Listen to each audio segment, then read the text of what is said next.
होइन यी बुढा फेरि पनि हलो अड्काउन आइपुगेछन् धनगढीको स्वास्थ्य विज्ञान प्रतिष्ठानमा। डाक्टर गोविन्द केसीले चाहिँ धनगढीको गेटा मेडिकल कलेज चाहिँ सुरु हुन नदिन फेरि आमरण अनसन बस्ने तयारी गरेका छन्। यिनलाई कसरी हुन्छ, धनगढीबाट सबैले भगाउनुपर्छ, यिनलाई यहाँबाट धनगढीबाट हटाउनुपर्छ। किनभने यी बुढालाई सुदूरपश्चिममा विश्वविद्यालय सञ्चालन हुँदा, विश्वविद्यालय सुचारू हुँदा यी बुढाको टाउको दुखाइ किन? I don't know doctor Govinda KC कहीँबाट परिचालित हो या होइन, तर आमरण अनसन बस्ने तयारी गरिएको छ।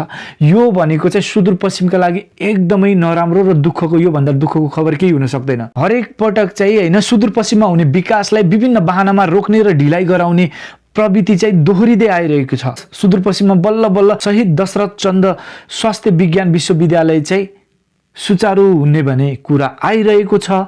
अब चाहिँ फेरि यी बुढा फेरि आमरण अनसन बस्ने तयारी गरिसके। कहीँ न कहीँ डाक्टर केसीको माग पनि जायज छ, तर यो विश्वविद्यालय यदि यहाँ सुचारू भएन भने, केही कारणवश यो विश्वविद्यालय चाहिँ यहाँ भएन भने सबैभन्दा घाटा, सबैभन्दा नराम्रो केही हुन्छ भने सुदूरपश्चिमवासीलाई हुन्छ। यो अहिलेको होइन, दशकौँदेखिको सपना हो। अर्बौं खर्बौंको यत्रो भवन बनिसक्दासम्म होइन सरकारले चाहिँ अनुमति दिएको थिएन। बारम्बार चाहिँ यसलाई रोक्ने प्रयास गरियो।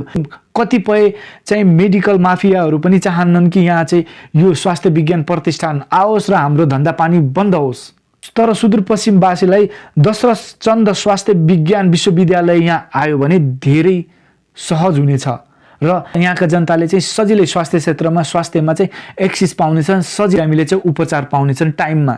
डाक्टर केसीले आमरण अनसन बस्न लागेका हुन्, यहाँको चाहिँ यो विश्वविद्यालय सुचारू नहोस् भन्न खोजिरहेका हुन् भने यहाँका जनताले चाहिँ सचेत हुन जरुरी छ। यिनलाई यहाँबाट भगाउन जरुरी छ। निजी तवरबाट चाहिँ उपकुलपति नियुक्ति हुनु चाहिँ राम्रो होइन। फेरि भोलिको दिनमा नराम्रो हुनसक्छ, भोलिको दिनमा यो प्रोजेक्ट फेलियर हुनसक्छ भन्ने उनको मान्यता धारणा छ होला होइन।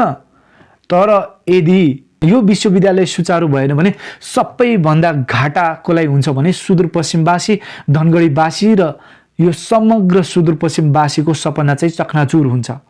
जसरी भए पनि बल्ल बल्ल दशकौंको सपना यहाँ पुरा हुँदैछ।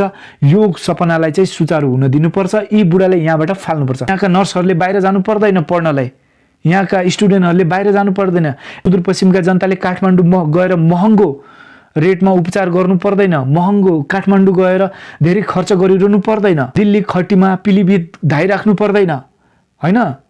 उल्टै विदेशबाट पनि यहाँ आउने देखिन्छ क्या। यो भनेको समग्र सुदूरपश्चिमको विकास हो।